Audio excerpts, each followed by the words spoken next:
Pemberontakan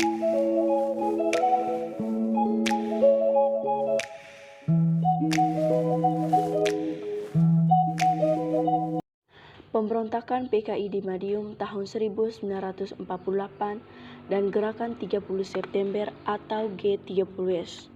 Yang pertama adalah pemberontakan PKI di Madiun tahun 1948.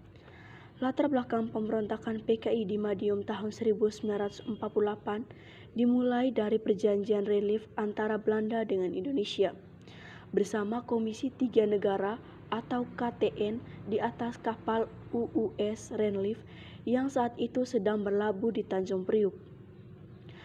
Penandatanganan perjanjian relief yang dilaksanakan pada tanggal 17 Januari 1948 dinilai sangat merugikan bangsa Indonesia karena wilayah Indonesia semakin sempit. Dan yang berikut adalah tujuan pemberontakan PKI. Yang pertama, membentuk negara Republik Indonesia Soviet. 2. Mengganti dasar negara Pancasila dengan komunis. 3. Mengajak petani dan buruh untuk melakukan pemberontakan.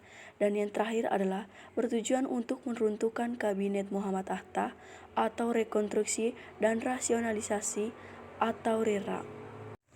Yang berikut adalah tokoh-tokoh yang memiliki peran dalam berdirinya dan berkembangnya Partai Komunis Indonesia atau PKI. Sebagai berikut. Yang pertama adalah Musso sebagai pemimpin PKI.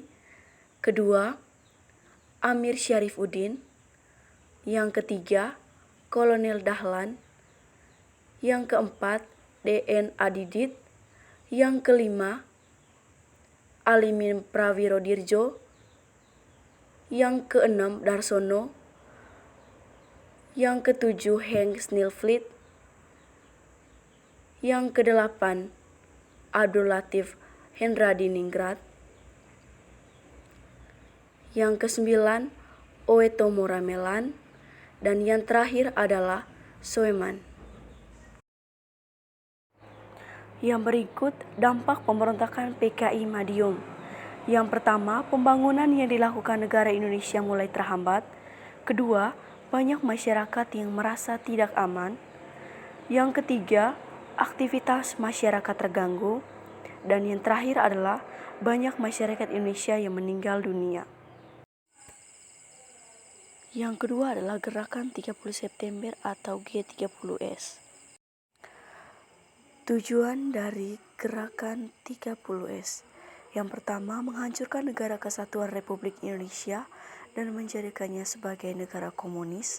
Yang kedua, mewujudkan cita-cita dari ideologi komunis yang akan mewujudkan masyarakat komunis.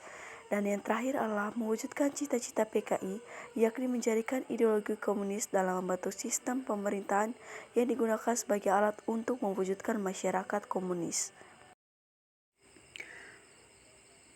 7 jenderal yang menjadi korban G30S.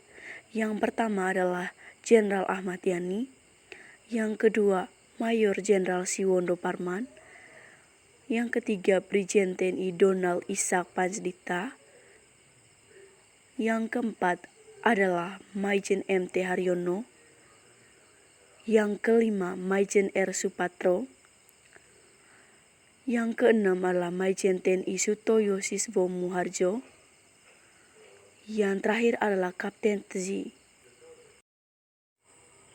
Yang berikut dampak dari G30S. Yang pertama, kondisi politik bangsa menjadi tidak stabil karena ada pertentangan di para penyelenggara dan lembaga negara. 2. Kewibawaan Presiden Soekarno berkurang. 3. Pembantaian orang-orang yang berhubungan dengan PKI secara besar-besaran. Dan yang terakhir, kekuatan politik Indonesia hancur berantakan setelah kegagalan kudeta. Kronologi G30S. Pada tanggal 30 September 1965, PKI di bawah pimpinan Letkol Untung melakukan penculikan terhadap petinggi PKI yang dianggap sebagai Dewan Jenderal yang akan menggulingkan kekuasaan Soekarno.